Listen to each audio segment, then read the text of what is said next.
नमस्कार दोस्तों, मैं मुकेश। दोस्तों, भारत और पाकिस्तान के बीच सीमा के ऊपर इस वक्त तनाव अपने चरम पर पहुंच चुका है।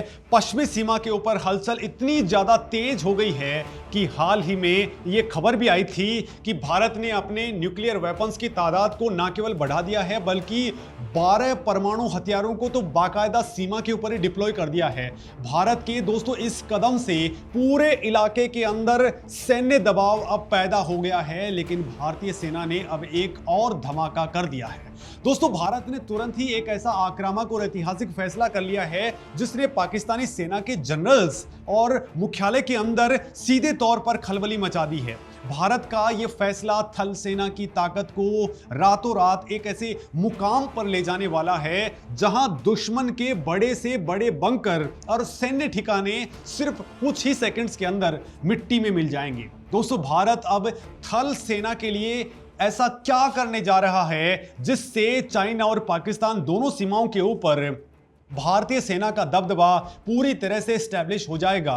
राफेल जेट्स के बाद में अब भारतीय थल सेना के लिए आखिर कौन सा नया और विशाल खजाना खुलने वाला है जिसके दम पर भारत दोनों मोर्चों पर एक साथ दुश्मनों को धूल चटाने वाली तैयारी कर चुका है। तो दोस्तों, बात यह है कि भारतीय रक्षा मंत्रालय की तरफ से सैन्य आधुनिकीकरण को लेकर के बड़े फैसले लिए जा रहे हैं। कुछ समय पहले भारतीय वायुसेना की ताकत बढ़ाने के लिए 114 राफेल फाइटर जेट्स की एक विशाल डील को हरी झंडी दिखाई गई थी और इसके साथ ही नौसेना के लिए राफेल मरीन विमानों को जो सौदा है उसको भी आगे बढ़ा दिया गया। लेकिन अब रक्षा रणनीतिकारों ने अपने पूरा जो फोकस है उसको भारतीय थल सेना की मारक क्षमता को अचूक बनाने पर केंद्रित कर दिया है। दोस्तों, इसी कड़ी में भारत सरकार कुल 23,000 करोड़ रुपए, ठीक से सुन लीजिए, 23,000 करोड़ रुपए की भारी भरकम लागत से 300 अतिरिक्त K9 वज्र टी स्वचालित तोपों को खरीदने का एक विशाल प्रस्ताव तैयार कर चुकी है। दोस्तों, यह प्रस्ताव बहुत जल्द डिफेंस एक्विजिशन काउंसिल यानी कि रक्षा खरीद बोर्ड के सामने मंजूरी के लिए अब रखा जाने वाला है। एक्सपर्ट्स का मानना है कि यह कोई सामान्य सैन्य खरीद नहीं है बल्कि यह भारत की उस महारणनीति का हिस्सा है जिसे टू फ्रंट वॉर स्ट्रैटेजी कहा जाता है। यानी दोस्तों, उत्तर के अंदर बैठा हुआ चाइना और पश्चिम के अंदर बैठा हुआ पाकिस्तान, अगर ये दोनों मिलकर के भी भारत के खिलाफ कोई साजिश रचते हैं तो भारतीय थल सेना के पास में इतनी मारक क्षमता होनी चाहिए कि वो एक ही वक्त के अंदर दोनों फ्रंट्स के ऊपर आग बरसा सके। अब दोस्तों, इस 23,000 करोड़ रुपए के निवेश से थल सेना के आर्टिलरी कोर यानी कि तोपखाने का पूरा चेहरा ही बदलने वाला है। अब दोस्तों, बात करते हैं उस महाबली की जिसने भारतीय सेना के जनरलों का दिल जीत लिया है। तो यह है K9 वज्र तोप। दोस्तों, K9 वज्र टी एक 155 मिलीमीटर और 52 कैलिबर की आधुनिक स्वचालित तोप है।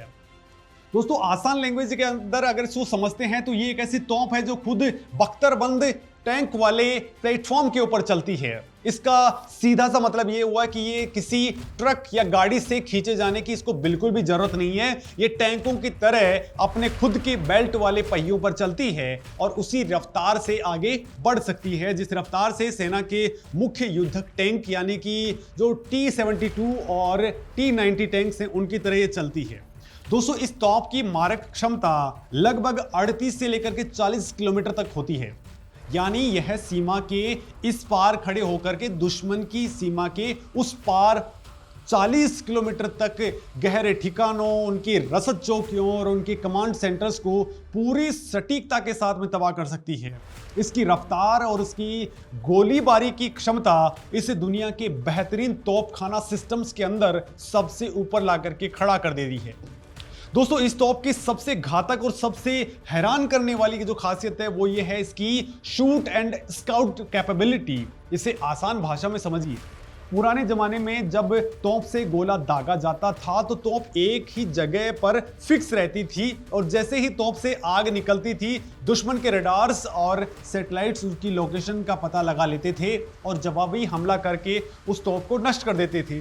लेकिन K9 वज्र के साथ में ऐसा तो इम्पॉसिबल है K9 वज्र टी दुश्मन पर तेजी से 3, 4, 5 गोले दागती है और उसके बाद में इसके पहले कि दुश्मन को पता भी चलता है कि गोला आया कहां से है, यह तोप तेजी से अपनी जगह बदल लेती है, दूर चली जाती है। दोस्तों, आधुनिक युद्ध के मैदान में जहां चारों तरफ जासूसी ड्रोन्स और काउंटर बैटरी रडार घूम रहे होते हैं, वहां पर यह क्षमता भारतीय सैनिकों के जीवन की रक्षा करने और दुश्मन को लगातार भ्रम में रखने के लिए सबसे अचूक हथियार साबित होती है। दोस्तों, दुश्मन जब तक पुरानी लोकेशन के ऊपर अटैक करेगा तब तक तो K9 वज्र किसी दूसरी लोकेशन पर पहुंच करके दोबारा गोला दागने वाली स्थिति के अंदर तैयार हो चुकी होगी। दोस्तों, इस तोप की कहानी में एक बहुत बड़ा ट्विस्ट है जो भारतीय सेना के हौसले और सूझबूझ को दिखाता है। जब भारत ने शुरुआत में दक्षिण कोरियाई तकनीक के ऊपर आधारित इस तोप को अपनी सेना के अंदर शामिल किया था, तब इन्हें मुख्य रूप से राजस्थान के थार रेगिस्तान और पंजाब के मैदानी इलाकों के अंदर चलने के लिए डिजाइन किया गया था। वहां के खुले और समतल मैदानों में यह तोप अपनी रफ्तार दिखा सकती थी। लेकिन दोस्तों, साल 2020 में जब पूर्वी लद्दाख के अंदर चाइना के साथ में अचानक से अपनी टेंशन क्रिएट हुई, तो वहां भारतीय सेना ने एक बेहद साहसिक और लीक से हट करके फैसला लिया। भारतीय सेना ने K9 वज्र तोपों को सीधे 15,000 फीट की हाइट से भी ऊपर बर्फीले और बेहद ठंडे इलाकों के अंदर वहां पर भी डिप्लॉय कर दिया। दोस्तों, चाइना के सैन्य कमांडर्स ये देख करके पूरी तरह से हैरान रह गए थे, क्योंकि पहाड़ों पर इतनी भारी स्वचालित तोपें तैनात करना तकनीकी रूप से बेहद कठिन माना जाता है। वहां का तापमान ही 0 से 30 या फिर 40 डिग्री माइनस के अंदर चला जाता है, जहां गाड़ियों के इंजन तक जम जाते हैं। लेकिन भारतीय इंजीनियरों और सैनिकों ने इस तोप में विशेष किट लगाए, जिससे दोस्तों इसके इंजन और बैटरीज बेहद कम तापमान में भी बेहतरीन परफॉर्मेंस करते रहे। लद्दाख की हाइट्स पे, लद्दाख की ऊंची चोटियों के ऊपर इस तोप ने जो अचूक निशाने लगाए और जैसा प्रदर्शन किया, उसी ने दोस्तों सेना को यह सोचने पर मजबूर कर दिया कि इसकी संख्या तो तुरंत बढ़ा लेनी चाहिए। और दोस्तों, अब इसकी संख्या जो है वो 3 से 4 गुना बढ़ाने पर फोकस किया जा रहा है। दोस्तों, भारतीय सेना के पास में इस वक्त K9 वज्र तोपों की संख्या और भविष्य के प्लान्स को देखें तो यह आंकड़ा बेहद प्रभावशाली है।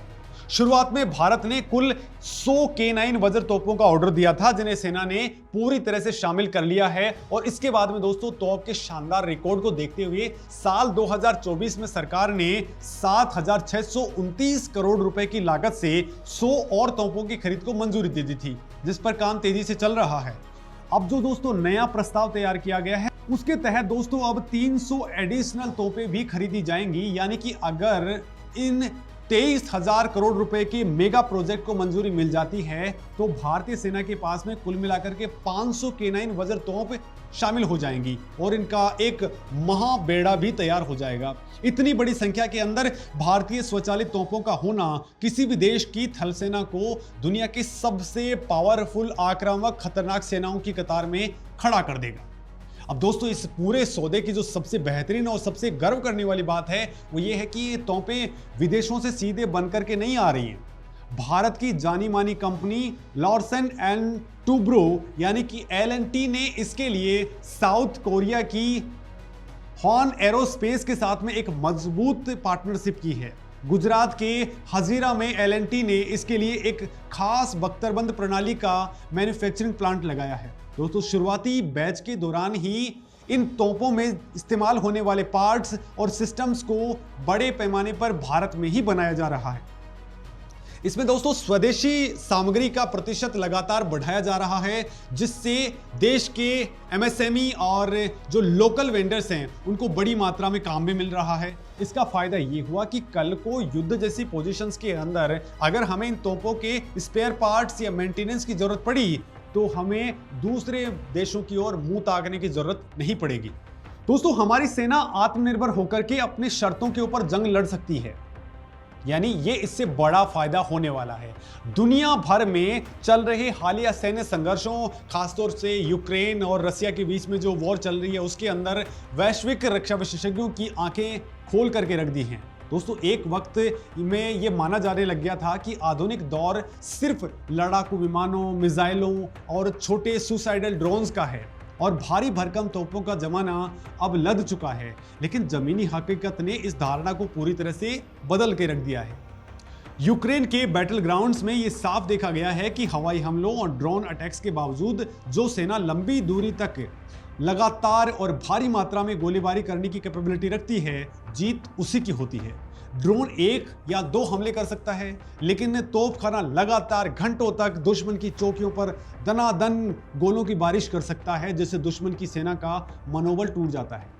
और इसी रणनीतिक समझ को ध्यान में रखते हुए भारतीय थल सेना अपनी आर्टिलरी विंग को सबसे ज्यादा आधुनिक और मजबूत बनाने में जुट गई है। दोस्तों, K9 इसी रणनीति का भारत का हिस्सा है और इस तोप की तैनाती का सीधा असर चाइना और पाकिस्तान की सीमाओं के ऊपर पड़ने वाला है। पाकिस्तान की सीमा पर जहां मैदानी और अर्ध रेगिस्तानी इलाके हैं, वहां पर यह तोप अपनी रफ्तार से दुश्मन के बख्तरबंद डिवीजनों को आगे बढ़ने से रोक सकती है। वहीं दूसरी तरफ उत्तरी सीमा के ऊपर लाइन ऑफ एक्चुअल कंट्रोल यानी LAC के पास में चाइना ने जो भारी इंफ्रास्ट्रक्चर और बंकर्स बनाए हैं, उन्हें तबाह करने के लिए K9 के 155 मिलीमीटर के गोले काल बनकर के साबित होते हैं। अब दोस्तों, ये सौदा सिर्फ हथियारों की संख्या बढ़ाने का नहीं है, बल्कि बीजिंग और इस्लामाबाद को एक ही स्पष्ट और कड़ा संदेश देने का है। संदेश ये कि भारत अपनी सीमाओं की रक्षा के लिए किसी भी हद तक जाने को तैयार है और भारतीय सेना अब रक्षात्मक मुद्रा से बाहर निकल करके आक्रामक रुख अपना चुकी है। हजारों करोड़ रुपए का यह इन्वेस्टमेंट इस साबित करता है कि भारत की सैन्य सोच अब बदल चुकी है। थल सेना की मारक क्षमता अब पहले से कहीं ज्यादा तीव्र, सटीक और विनाशकारी होती जा रही है। तो दोस्तों, क्या भारतीय थल सेना का ये 23,000 करोड़ रुपए का मास्टर स्ट्रोक चाइना और पाकिस्तान के गठजोड़ को हमेशा के लिए बैकफुट पर धकेल देगा? आप क्या सोचते हैं? कमेंट सेक्शन में अपनी राय जरूर लिखें। नमस्कार।